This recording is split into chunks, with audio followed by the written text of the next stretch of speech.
शहबाज शरीफ के थप्पड़ की अंदरूनी कहानी क्या है, इसके ऊपर बात करेंगे। नए आर्मी चीफ का फैसला हो गया या होना बाकी है और नए आर्मी चीफ की तैनाती रूट पर लग गई। आसिफ जरदारी ने क्यों हथियार डाल दिए और सारा फैसले का इख्तियार जो था वो आर्मी चीफ को दे दिया। नवाज शरीफ क्या फिर जीत गए हैं या जीत जाएंगे? आरिफ अलवी के आजम सवाती को बेहतरीन और बड़े मशवरे, इमरान खान को दो टोक जवाब किसने दिया? आज हम इन पहलुओं के ऊपर बात करेंगे। अस्सलाम वालेकुम, आप देख रहे हैं गोरख धंधा ब्रॉड कुरैशी आपसे महातुम। कल आपने टॉप ट्रेंड देखा होगा कि वज़ीर आज़म शहबाज शरीफ को कोई थप्पड़ पड़ा। किस नौइयत का थप्पड़ था, किस तरह का था, ये ट्रेंड क्यों चलाया गया और उसके पीछे मंतक क्या थी? इसके पीछे मंतक जो थी, वो वजह जो थी बड़ी, वो उसका तल्लक नए आर्मी चीफ की तैनाती के हवाले से था। और ये इसलिए ट्रेंड चलाया गया कि शहबाज शरीफ को सियासी थप्पड़ पड़ा, यानी कि उनकी बात आर्मी चीफ के हवाले से नहीं मानी गई, तो ये उनके मुंह के ऊपर जोरदार तमाचा है। मगर ये कोई ऐसा थप्पड़ नहीं था जो किसी जर्नैल ने या किसी और ने जिस तरह से वहम डाला गया था कि इमरान खान को भी मुक्का मारा गया और फलां चीजें हुई। ये उसी नौइयत का था और इसको पीटीआई की जानिब से एक ट्रेंड चलाया गया और सियासी थप्पड़ की बात हो रही थी कि उनके मुंह के ऊपर पड़ा। लेकिन क्या ये सियासी थप्पड़ पड़ा या नहीं पड़ा, उसकी वजह कशमकश थी।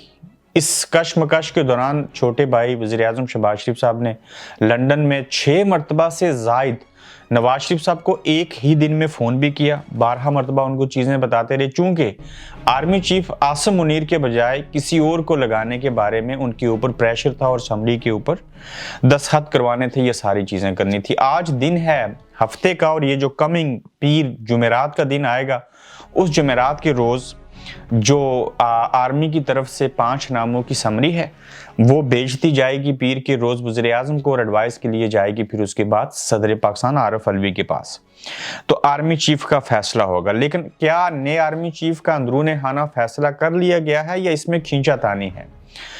अंदरूने खाना अब तक की जो मालूमात है उसके मुताबिक खींचातानी भी है और नवाज शरीफ जो हैं वो इस बात पे डटे हुए हैं कि नए आर्मी चीफ जो हैं वो आसिम मुनीर होने चाहिए। अच्छा, नए आर्मी चीफ के मामले के ऊपर पहले ये बताना बेहद ज़रूरी है कि इसमें आसिफ जरदारी की ख्वाहिश मुख्तलिफ क्यों है। नवाज शरीफ आसिम मुनीर को क्यों चाहते हैं, आसिफ जरदारी सहर शमशाद मिर्ज़ा को क्यों चाहते हैं, जनरल बाजवा जो हैं वो और आसिफ जरदारी नए आर्मी चीफ को लगाने के हवाले से एक पेज पे क्यों हैं। इस सारी चीज़ का जो तल्लक है वो बाजवा डॉक्ट्रिन जो है इसके साथ है और इसी लेगेसी को, इसी गोल को आगे बढ़ाना चाहते हैं। इस लेगेसी में इमरान को और ख़ासकर नवाज शरीफ को नुकसान कैसे है और पीपल्स पार्टी यानी कि आसिफ अली जरदारी को फ़ायदा कैसे है, इसके ऊपर बात करते हैं। बाजवा डॉक्ट्रिन जो थी इसके ऊपर थोड़ा सा माजी में जाएं तो पहले ये इसका फ़ायदा और नुकसान बताने लगा। नुकसान शुरू हुआ नवाज शरीफ को, फ़ायदा पहुंचना शुरू हुआ इमरान खान को। फिर क्या हुआ कि इसने पलटा खाया और इसका फ़ायदा पहुंचना शुरू हुआ नवाज शरीफ, आसिफ जरदारी और पीडीएम की 11 जमातों को, जिसमें लोगों के केसेस भी ख़त्म हुए। और नुकसान किसको शुरू हुआ? इमरान खान को। अब जो करंट सिचुएशन है इसमें बाजवा डॉक्ट्रिन जो आगे कुछ करने जा रही है, जो लेगेसी आगे बढ़ाई जाएगी, जिसकी वजह से जनरल बाजवा आसिम मुनीर को नहीं किसी और को चाहते हैं और आसिफ जरदारी भी किसी और को चाहते हैं, ताहम नवाज शरीफ आसिम मुनीर को चाहते हैं। इसमें मुख्तलिफ लोगों के एक गोरख धंधा बना हुआ है, इनके मफादात जो हैं और नुकसानात वो मुश्तरक भी हैं और मुखालिफ सिमत में भी हैं।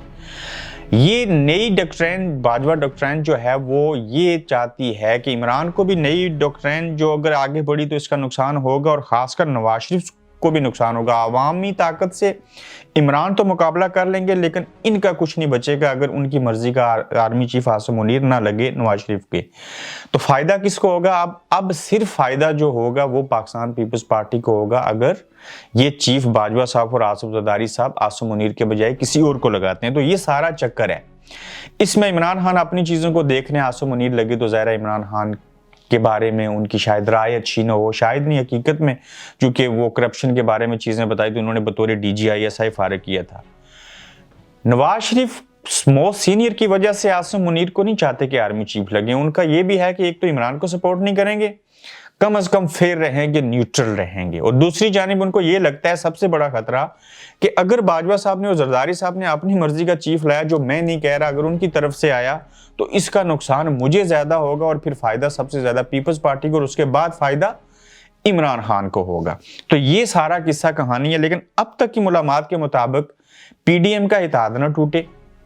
आसिफ जरदारी ने हथियार क्यों डाल दिए? आसिफ जरदारी ने यह फैसला जो था वो करने का इख्तियार जनरल बाजवा को दे दिया कि आर्मी चीफ जो भी लगे ये इख्तियार अब आपके पास है, आप जाने, नून लीग जाने और उनसे फैसला करवाएं। लेकिन अंदरूने खाना आसिफ जरदारी और जनरल बाजवा इकट्ठे हैं। अब 3 नामों में से 2 अशखास जो होंगे वो एक एक ओहदे के ऊपर आएंगे। तीनों में सबसे पहले आसम मुनीर हैं, फिर सहर शमशाद मिर्जा हैं और फिर अजहर अब्बास। बाकियों के नाम जितने भी आते हैं भूल जाइए। इन तीनों में से एक joint chief of army staff होगा और एक जो है आर्मी चीफ होगा। अब ज्यादा इम्कान ये है, जिसके ऊपर मुझे लग रहा है कि नवाज शरीफ जो है इस मामले में कामयाब हो जाएंगे, जीत जाएंगे, कि आसम मुनीर जो हैं उनको ज्यादा चांस है कि आर्मी चीफ बनाया जाएगा।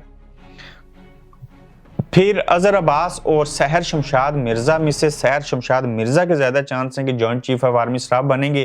तो इसके ऊपर जाके दोनों पार्टी जो हैं, एक को जॉइंट चीफ ऑफ स्टाफ मिल जाएगा और एक को आर्मी चीफ मिल जाएगा। और इस सारे अमल के दौरान लग ये रहा है कि मुस्तकबिल करीब में इमरान खान के हवाले से कुछ चीजें जो हैं वो उनको फायदा नहीं देंगी। अच्छा, आसम मुनीर साहब की सूरत में यह भी हो सकता है कि वो कम अज कम जिस तरह से बाजवा साहब ने सारा कुछ किया या अब जो कुछ हो रहा है, इतने हालात वर्ष तरीन नहीं होंगे, क्योंकि कुछ अरसे के बाद वो DGISI ने भी फारग हो जाना है, नई चीजें आएंगी। आसम मुनीर बड़ी हद तक प्रोफेशनल है और बेहतर काम करेंगे रेदर देन सहर शमशाद मिर्जा और बाकी लोगों की। तो ये अब तक की जो कहानी है वो ये है कि नवाज शरीफ की बात मान ली जाएगी कि आसम मुनीर को जो है वो आर्मी चीफ लगा दिया जाए। अब तक की जो मालूमात है मैं आपको दे रहा हूं।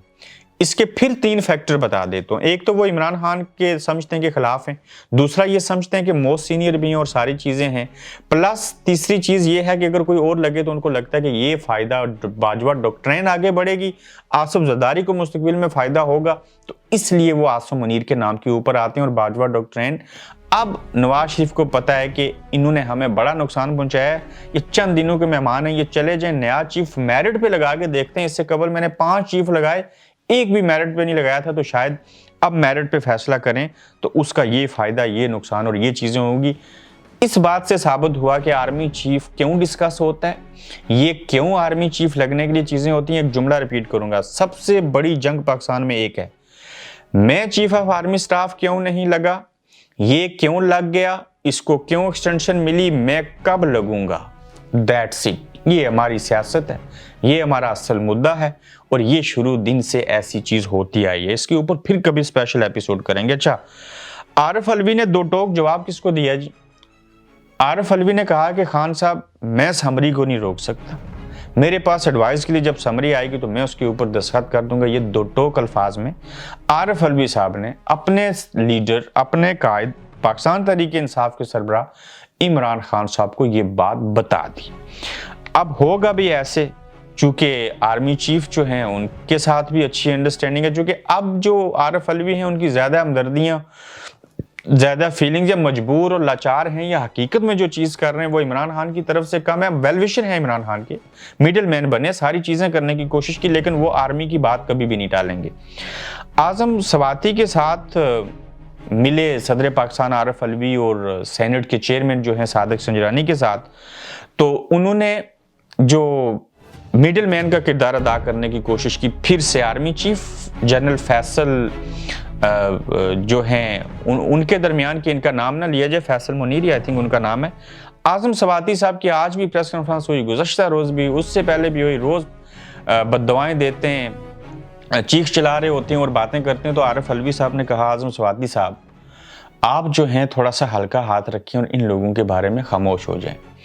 ये जो आजम सवाती को मुफ्त मशवरे आरिफ अलवी दे रहे हैं, ये किसके कहने पे दे रहे हैं? ये मैसेज पहुंचा रहे हैं उन लोगों का आजम सवाती साहब को कि आप खुदा का वास्ता है खामोश हो जाएं, ऐसे नहीं करें। आजम सवाती ने कहा कि मैं क्या खामोश होऊंगा, मैं 75 साल का हूं, जो कुछ करना था चीजें कर ली, लेकिन मैं अपने इंसाफ के लिए बोलूंगा, बड़ी हद यही होगी, मुझे मार देंगे, मैं तो पहले से एक जिंदा लाश हूं। तो ये सारे मशवरे और सारी चीजें दी गई। शहबाज शरीफ साहब के थप्पड़ की कहानी की भी आपको समझ आ गई। नए आर्मी चीफ का गोरखधंधा जो है वो रूट पे लग गया। जुमेरात को समरी जाएगी और यकीनन अगले इतवार तक ये सारा काम सुलझ जाएगा। जुमेरात को क्यों जाएगी वज़ीर आज़म के पास, वो साइन कर देंगे। अच्छा, अब ये भी बड़ी खबर आना बाकी है कि इन तीनों में से अब तक का तो कंफर्म नाम आसिम मुनीर ही है। ये कभी भी अगले 5, 6, 7 दिनों में खिलवाड़ पैदा हो सकता है। इसके ऊपर बात करना इसलिए मकसूद है कि आप लोग कहते हैं कान पाक के आर्मी चीफ कौन होगा, इसके ऊपर सुन सुन के यही असल सियासत है, यही असल मुद्दा है जिसके ऊपर बात करना होती है। आपको समझाने की कोशिश करते हैं कि पाकिस्तान के अंदर आर्मी चीफ की तैनाती कितनी इंपॉर्टेंट है और क्यों ये लोग इसके ऊपर शोर शराबा और सारी चीजें करते हैं। ये तो बरतानिया के अंदर, मैं सहाफ़ी हूँ, मैं गूगल सर्च करूंगा तो मुझे पता चलेगा इनका करंट आर्मी चीफ कौन है, वरना मुझे कोई पता नहीं है। पूरी पड़ोसी मुल्क है आपका भारत, वहां के आर्मी चीफ का नाम किसी को पता है तो भेजें बजाय गूगल पे सर्च करने के। अलग बात है हम कहते हैं उनकी टोपी टेढ़ी है, उनकी ये है, उनकी फलां है, लेकिन उनके काम बड़े सीधे हैं, मदाखलत नहीं करते। तो बहरहाल इस सिलसिले में आपको आगे अपडेट रखेंगे। और ये सियासी थप्पड़ कहा जा रहा था कि उनकी बात नहीं मानी गई, लेकिन मैं आपको बता रहा हूं कि अब तक नून लीग की बात को माना जा रहा है। क्या बाजवा डॉक्ट्राइन रुक जाएगी या आगे बढ़ेगी, ये डिपेंड करेगा नए आर्मी चीफ की तैनाती। अगर आसिम मुनीर ना लगे तो फिर बाजवा डॉक्ट्राइन अपना काम करेगी, अगर लग गए तो फिर हालात कुछ और होंगे। अपना ख्याल रखिएगा, अपना फीडबैक दीजिएगा। फिर अगले एपिसोड में आपसे दोबारा मुलाकात होगी। उस वक्त के लिए आपसे इजाजत चाहते हैं। अल्लाह हाफिज। आप देख रहे हैं गोरखधंधा अब्रार कुरैशी के साथ।